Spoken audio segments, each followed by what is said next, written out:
The funeral of General Harrison was a solemn, grand affair. The air hung heavy with the scent of lilac and the quiet grief of a nation. Dignitaries from across the globe, high-ranking military officials, and grieving family members filled the grand cathedral, their faces etched with sorrow. This was a final farewell to a man who was not just a military legend, but a national hero. His life was a testament to courage, dedication, and unwavering service. Everyone present was dressed in their finest attire, a sea of formal black and crisp military uniforms, all there to pay their respects to a giant among men. Outside, a line of mourners snaked around the block, waiting patiently for a chance to say their goodbyes.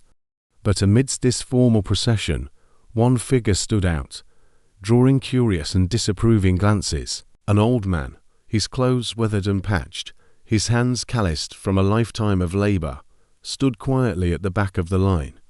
He clutched a worn, dusty cap in his hands, his eyes fixed on the cathedral doors. He didn't fit in. He looked more like a homeless wanderer than someone attending the funeral of a 4-star general. People whispered, their judgments hanging in the air. Who was this man? And what was he doing here? As he finally reached the entrance, two imposing guards in full dress uniform stepped forward, blocking his path. Their expressions were stern, their posture rigid. "Sir, this is a private event," one of them said, his voice firm but not unkind. "Invitation only." The old man looked up, his gaze steady. "I knew the general," he said softly, his voice raspy with age. "I need to pay my respects." The guards exchanged a look of skepticism. The story seemed improbable. How could this disheveled old man possibly know a decorated 4-star general?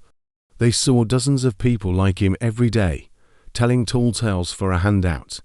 "I'm sorry, sir, but we have our orders," the second guard stated, his tone leaving no room for argument. "Without an invitation, you can't enter." The old man didn't argue. He didn't raise his voice.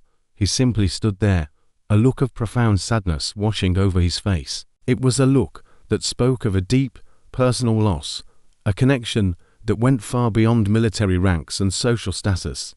He turned to leave, his shoulders slumped in defeat, the weight of his unfulfilled duty heavy upon him. He had come so far, only to be turned away at the final moment. The crowd watched, a mixture of pity and relief on their faces. The disruption was over. The funeral could proceed with its intended decorum. But just as the old man took his first step away, a powerful voice cut through the hushed atmosphere. "Halt!" The command was sharp, authoritative, and instantly recognizable. Every head turned. There, in the grand doorway of the cathedral, stood General Thompson, a 4-star general himself, and one of General Harrison's closest friends.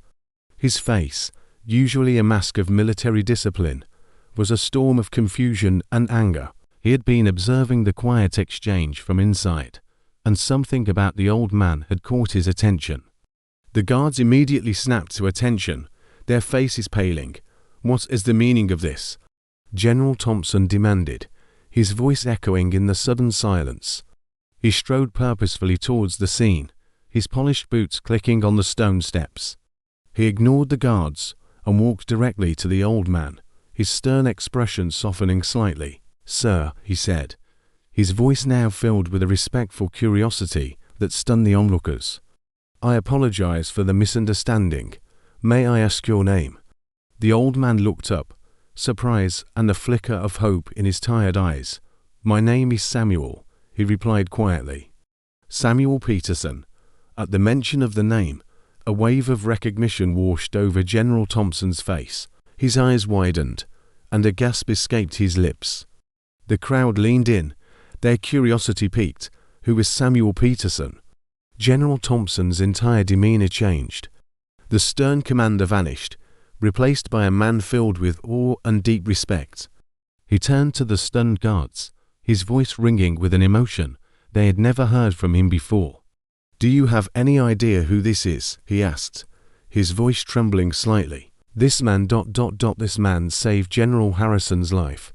A collective gasp rippled through the crowd. Whispers turned into a low roar of disbelief and astonishment. The old, poorly dressed man was a hero. The guards looked at Samuel, then back at their superior, their faces a mixture of shock and shame. They had almost turned away a man to whom the nation, and their fallen hero, owed an immeasurable debt. General Thompson placed a gentle hand on Samuel's shoulder. Years ago, during the war, he began, his voice carrying to every corner of the silent plaza. Then Captain Harrison's platoon was ambushed. They were outnumbered, outgunned, and trapped. Their radio was destroyed. All hope seemed lost. He paused, letting the weight of his words sink in. Samuel, a young farmer at the time, found them. He risked everything, guiding them through treacherous, enemy-held territory for 3 days and 3 nights. He hid them in his barn, shared his last scraps of food, and led them to safety. Without him, General Harrison and his entire platoon would have been lost. The story hung in the air, a stunning revelation that reframed everything. The tattered clothes, the worn face, they were not signs of poverty, but marks of a life lived with quiet courage. General Thompson then did something that left everyone completely speechless. In front of the assembled dignitaries, the military elite, and the entire nation watching on television, the 4-star general turned to Samuel Peterson. He drew himself up to his full height, his back ramrod straight, and rendered the sharpest, most profound salute of his career. It wasn't a salute to a subordinate or a peer. It was a salute of ultimate respect, from one warrior to another, a gesture that transcended rank, uniform, and social standing. The 2 guards, their faces burning with regret, immediately followed suit, their salutes crisp and apologetic. One by one, every military member in the crowd, from the highest-ranking officers to the youngest cadets, raised their hands to their brows, saluting the humble farmer. With tears in his eyes, General Thompson turned back to Samuel. "Mr. Peterson," he said, his voice thick with emotion, "you are not just a guest, you are the guest of honor. Please," he gestured towards the open doors of the cathedral, "lead the way." He personally escorted Samuel, not to a seat in the back, but to the front row, placing him among General Harrison's grieving family. As Samuel walked down the aisle, the entire congregation rose to their feet in a silent, powerful wave of respect.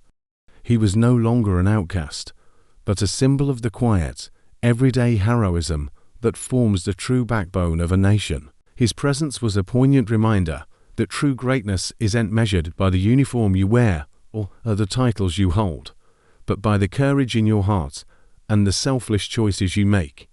And on that day, at a hero's funeral, another, long-forgotten hero finally received the honor he so richly deserved.